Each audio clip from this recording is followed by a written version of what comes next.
បានពុកម៉ែទាំងអស់គ្នាបាទស្វាគមន៍សារជាថ្មីទៀតហើយបាទមកកាន់តម្រុយឆ្នោតយួនប្រចាំថ្ងៃបាទថ្ងៃទី14ខែ7ឆ្នាំ2026បាទហើយសុខទុក្ខយ៉ាងណាដែរពុកម៉ែគ្នាបាទបាត់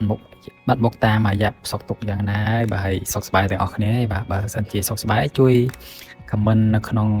ខាងក្រោម channel តាមម្នាក់ផងបាទតាដឹងថាពុកម៉ែបងប្អូនពិតជាសុខសប្បាយអស់គ្នាបាទហើយ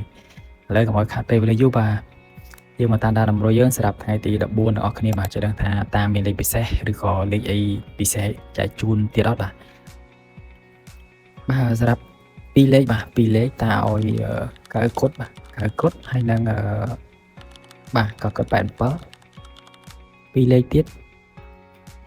បាទ2លេខទៀតតាឲ្យ67ហើយនឹង76បាទបងប្អូនយើងបើស្រឡាញ់ពេញចិត្តអីអាចរើសយកមកលេខ2លេខផ្សងស្នាមិនគិតថាអូតម្រុយតាច្រើនទេបាក់ចាក់ទេបាទគិតថាអូលេខច្រើនណាស់បាក់ចាក់អញ្ចឹងទៅគិតច្រើនណាស់អញ្ចឹងមិនទេបើស្រឡាញ់ពេញចិត្តអីរើសយកទៅដូច67 76រើសយក2លេខទៅផ្សងណាទៅហើយស្រឡាញ់ម៉ោងណាចាក់ម៉ោងហ្នឹងទៅ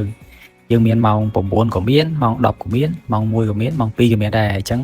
ម៉ោង4ក៏មានដែរបាទអញ្ចឹងថាយើងស្រឡាញ់ពេញចិត្តទៅយើងរើសទៅស្រឡាញ់ម៉ោងណាចាក់ម៉ោងហ្នឹងហើយប៉ោះមិនសួរថាអូចាក់ប៉ុន្មានប៉ោះទេស្រឡាញ់ប៉ោះឥឡូវយើងស្រឡាញ់3ប៉ោះចាក់3ប៉ោះស្រឡាញ់1ប៉ោះដាក់1ប៉ោះតែពីច្រើនតាឲ្យលេង3ប៉ោះចុះ BCD 3ប៉ោះហ្នឹងហើយ BCD បើពីច្រើនគេលេងល្បាក់ម៉ោង1ឬក៏ម៉ោង4ម៉ោង6អញ្ចឹងណាតាមចំណងចិត្តបាទឥឡូវយើងតាឲ្យ3លេខទៀតបាទ3លេខទៀតតាឲ្យ4 5 6គុណបាទពុកម៉ែគ្នាបាទ4 5 6គុណហើយនឹង3លេខទៀត3លេខទៀតតាឲ្យបាទ402គុណម៉ែគ្នាបាទហើយសម្រាប់ XO បាទតាឲ្យអូ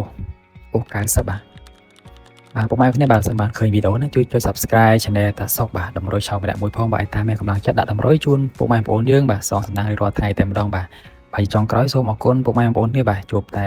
ហេងម៉ោងក្រោយគ្រប់គ្នាតែម្ដងបាទ